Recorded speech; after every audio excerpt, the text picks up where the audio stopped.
Welcome back to the Gist English Masterclass. Today we're going to tackle a huge question for anyone learning English for their job. What does good business English really sound like in today's world? I think you might be pretty surprised by the answer. Okay, let's just dive right in with an example. Take a look at this sentence. Wow, it sounds super formal, doesn't it? Kind of like something from an old movie or really old book. So, here it is, the main question for today. Is this how you should be writing and speaking at work? What do you think? The answer is a big, simple no. And hey, if you thought yes, that's totally okay. This is a really common mistake. A lot of people think that to sound professional, you have to use these big, complicated words.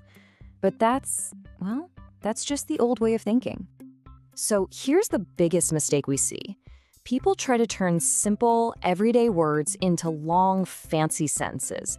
They think fancy equals professional. But that's not really true anymore. These days, people just want things to be useful. They want to understand you, and they want to understand you quickly. So, this slide is probably the most important one today. The old rule was all about changing casual English into formal English. But the new rule, the modern rule, is about changing casual English into precise English. See the difference?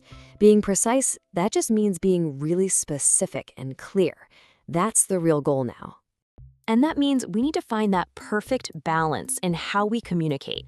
Let's call it the modern professional sweet spot. This table shows exactly what I mean. So on one side, you've got too casual, which is usually vague or just a bit careless. On the other side, you've got too corporate, which is it's bloated with confusing words that don't mean much. Our goal is right there in the middle, modern professional. You sound polite, you're specific, and you're focused. Honestly, this is the tone that gets the best results at work, for sure. So how do we actually get there? Well, let's break it down. We're going to look at 6 simple upgrades you can start using, like today.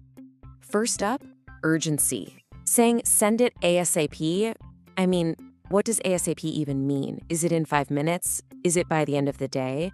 It's vague. The better, more professional way is to be specific. Give a super clear deadline, like by 2 p.m. today. That's so much more helpful for the other person. And I love this quote. Urgency without a deadline creates stress. Urgency with a deadline creates action. Just remember that. When you give a clear deadline, you're not just being polite, you're actually helping people get things done. Okay, next up, saying no. Just saying I cannot come can sound a little direct, maybe even a bit rude. A much more professional way is say something like, I have a conflict at that time. It's polite, it's professional, and it doesn't blame anyone. In fact, here's a super simple 3-step formula for a great refusal. First, add a softener. A soft word like I'm afraid or unfortunately. Step 2, give a simple reason. And step 3, if you can, offer another choice. It's the perfect recipe for saying no politely while still being helpful. All right, upgrade number 3 is all about following up. Asking, did you see my email, can make people feel a little pressured, right? Instead, give them some context.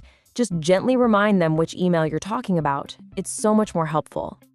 And what about when you're confused? Just saying, I don't understand, isn't super helpful. It's much better to ask a specific question. This shows you are actually listening, and it helps the other person know exactly what part you need help with. Disagreeing. This can be a tricky one. Saying you are wrong, that feels like a personal attack. In business, it's so much better to challenge the idea, not the person. So phrases like, I see it a little differently, or I have a different perspective, let you disagree without making it personal. And our last upgrade, sharing difficult news. An everyday reaction might be really emotional, like, this is bad. But in modern business English, we just calmly state the problem. You describe the issue without all the drama, and that helps everyone focus on, finding a solution. Okay, now that we've got those 6 upgrades, let's see how they actually work in real situations. We're going to use this transformation ladder to see the difference really clearly. So let's look at this first one. Send me the report fast. That's too casual. Please provide the report at your earliest convenience. That's way too formal, and it's also really vague. But the best version? It's specific and polite. Could you send me the updated report by 11 a.m.? See? Perfect. Here's another one. I cannot come tomorrow is just too blunt. And I regret to inform you that I will be unable to attend. I mean, that is so stiff for a simple meeting. The best version? I'm not available tomorrow morning, but I could join at 3 p.m. It's clear, polite, and it offers another option. That's the modern professional sweet spot right there. We've covered a lot today, from that big mistake people make all the way to those 6 key upgrades. So what's the one single idea you should take away from all of this? This is it. This is the heart of the whole lesson.